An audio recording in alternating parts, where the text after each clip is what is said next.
দীঘা যা হলো বাঙালিদের কাছে একটি সেকেন্ড হলিডে হোম।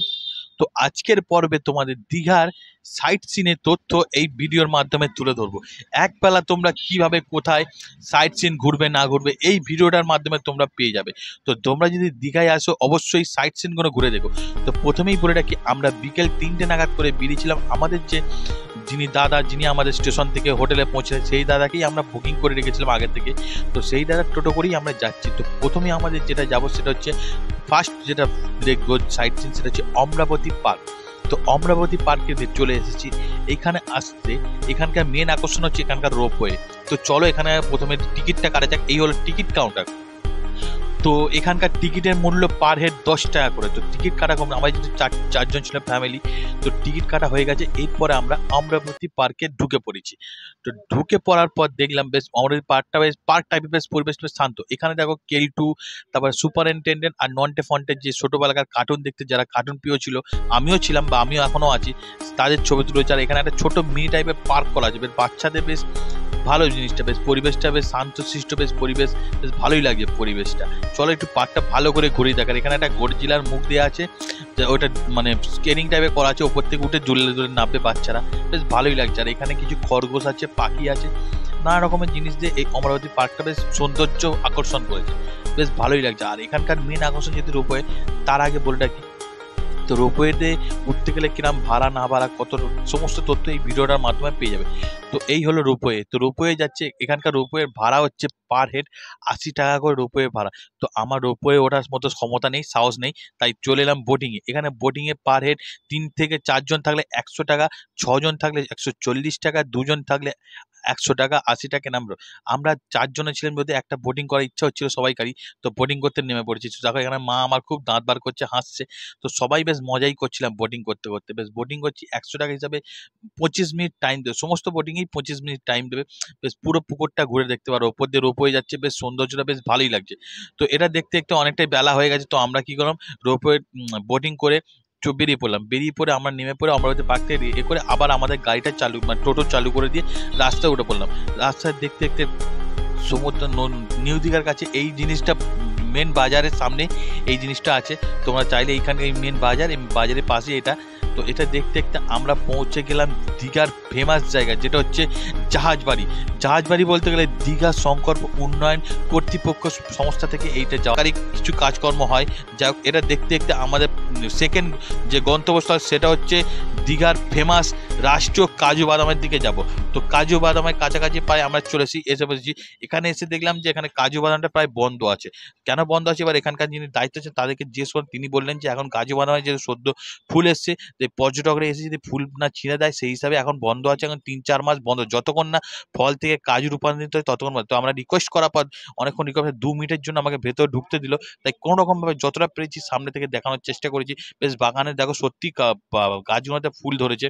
তো ফুলে অন্য সব যারা পর্যটক তারা ছিঁড়ে ফেলার ভয়ে এখন ভেতরে প্রবেশ করতে। তোমরা ভাবছো যে আমি কেন বললাম না, আগে থেকে জানিয়েছি এখন গেলে তোমরা কাজু বাদাম দেখতে পারবে না, কারণ ঢুকতে দিচ্ছে না। যতক্ষণ না কাজুতে রূপান্তরিত ফল রয়ে হচ্ছে ততক্ষণ তোমরা ঢুকতে পারবে না। তো কাজু বাদামে দেখো সত্যি ফুল হয়েছে, ছোট ছোট ফুল ধরেছে।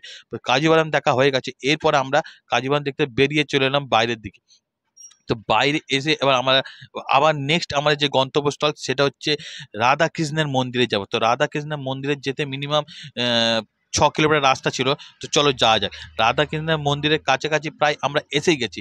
এই হলো রাধাকৃষ্ণের মন্দির। রাধাকৃষ্ণের মন্দিরের বাইরের যে এটা বেশ ভালোই লাগে, গেটটা বেশ দারুণ লাগছে। ভেতরে মন্দিরটাও বেশ ভালোই ছিল, বাট ভেতরে মন্দিরে যখন ক্যামেরাটা অ্যালাউ নেই, ক্যামেরা নিয়ে যাচ্ছি, তখন আমাকে ওখানকার যিনি দায়িত্বে ছিলেন বা ওখানকার করার নিয়ম ছিল যে মন্দিরে ক্যামেরা করা অ্যালাউ নেই। তাই বাইরে থেকে মন্দিরে দেখলাম, ভেতরে রাধাকৃষ্ণের মূর্তিটা তোমার দেখাতে পারলাম না, সরি।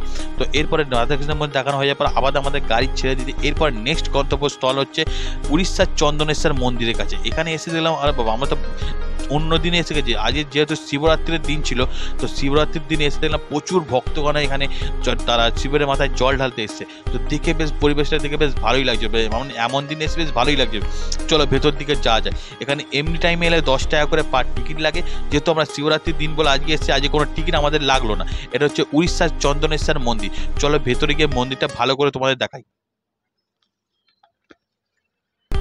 ইনি যিনি বসে আছেন এনার কাছ থেকে টিকিট নিয়ে এমনি টাইমে এলে টিকিট কাটতে হয়। আর আমরা যেহেতু শিবরাত্রির দিন এসেছি বলে আমাদের কোনো টিকিট লাগলো না, তাই ভেতরে ঢুকে পড়েছি। ভেতরে যে বহু ভক্তরা তারা জল ঢালার জন্য চান করে জল নিয়ে যাচ্ছে, বহু দূর দূরান্তে যাচ্ছে। এরপরে এখানেও জল ঢালতে কিছু ভক্ত চলো ভেতরে ভালো করে ভিড়টা তোমাদের দেখিয়ে দিচ্ছে আর পরিবেশটা কেমন তোমাদের। আর মন্দিরটা বেশ দারুণ হিসাবে সাজিয়ে বেশ ভালোই লাগছে। আর এই হলো পুকুর, এই পুকুর থেকে জল তুলে ভক্তরা তার শিবের মাথায় জল ঢালছে। আবার এইখান থেকে জল নিয়ে দূর দূরান্তে যারা দিয়ে যাচ্ছে সেখানে গিয়েও জল ঢালতে পারছে। বেশ ভালোই লাগছে পরিবেশটা, ভিড়ভাড়টা বেশ ভালোই লাগছে। আমরা খুব আনন্দে পেয়েছি আর তোমাদেরকে আনন্দ দেওয়ার জন্য একটু ভিডিওটার মাধ্যমে তুলে ধরলাম।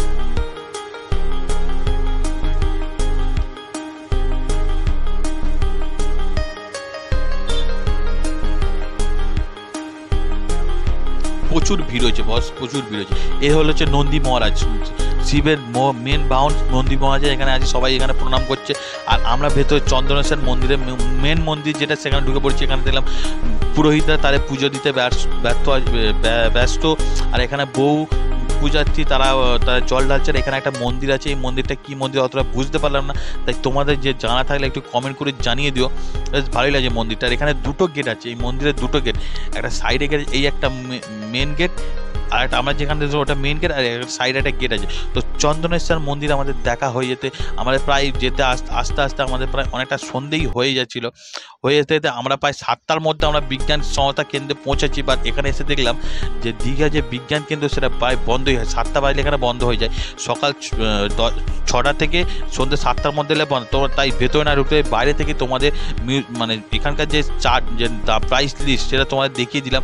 দেখিয়ে দিয়ে এরপর আমরা চলে এলাম ঢেউসাগরের কাছে।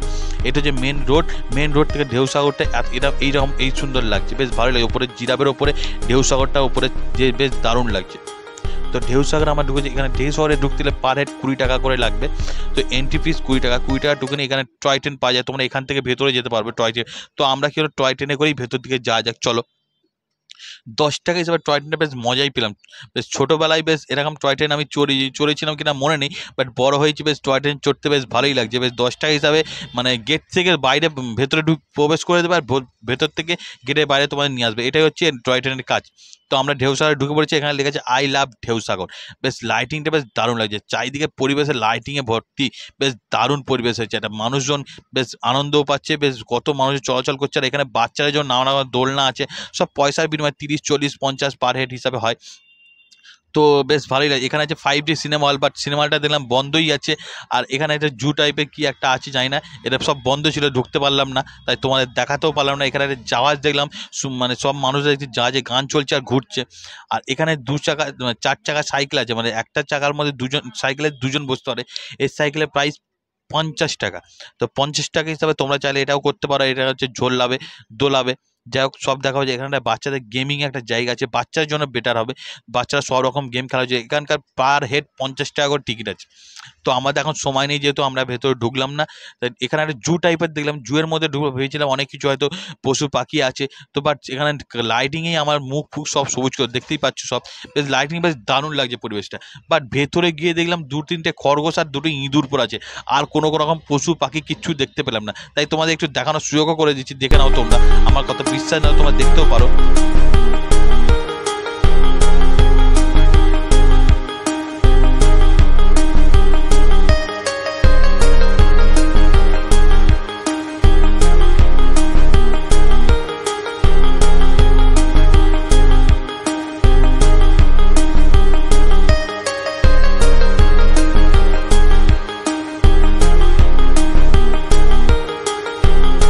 এরপর আমরা জু থেকে বেরিয়ে এসে পার্কের উপর দিকে যাচ্ছি, যেখানে মেন 2টো হাত আছে। মানে দীঘায় বিচ থেকে যে হাত দুটো দেখা যায় সেটা ঢেউসাগরের ভেতরেই আছে। তো সেখানে আমরা যে লাইটিংয়ের কাজটা বেশ দারুণ লাগছে। দিনের বেলায় এই লাইটিংয়ের কাজটা তোমরা উপভোগ করতে পারবে না। আমরা যে সন্ধ্যে নাগাদ গিয়েছি, তো বেশ লাইটিংয়ের পরিবেশটা বেশ দারুণ লাগছে। তোমরা এলে অবশ্যই একবেলা এই ঢেউসাগরটা ঘুরে দেখলে বেশ মনটা ভালো লাগবে, বেশ দারুণ লাগবে। চলো ওপর দিকে যাওয়া যাক, এবার হাতের ওপরে উঠে তোমাদের ওপর থেকে ভিউজটা দেখাবো, চলো।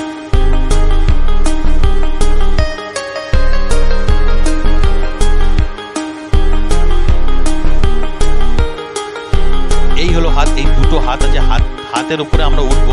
আর ওটার আগে এখন যেহেতু পুরোপুরি চালু হয়নি, তবু আমরা একটা ভাঙা করা ছিল, তার উপর দিয়ে উঠেছি, উপর থেকে দেখা যাচ্ছে হাতের উপরে উঠে পড়েছি। উপর থেকে ভিউজটা কতই সুন্দর, পিছন দিকে সমুদ্রের আওয়াজ পাচ্ছি, বেশ দারুণ পরিবেশ। এটা বন্ধুরা কি বলো, তোমরা গেলে অবশ্যই এটা মিস করো না কিন্তু। এরপরে আমরা চলে যাবো ওই যে ময়ূরপঙ্খীর জাহাজ আছে, জাহাজের কাছে যাব। তো জাহাজের কাছে প্রায় এসেই গেছি, জাহাজে উঠেও পড়েছি। এই হলো ঢেউসাগরে ময়ূরপঙ্খীর জাহাজ। এই জাহাজের ওপর সেরকম কিছু নেই, তবে উঠলে উঠতে পারো। তো আমার আজকের এই সাইট সিনে এই 6 জায়গায় পর্বর ভিডিও আজকের মতো এখানেই শেষ করছি। আর ভিডিওটা ভালো লাগলে লাইক করো, সাবস্ক্রাইব করো, চ্যানেলটা নতুন হলে সাবস্ক্রাইব করে যাও। বাই।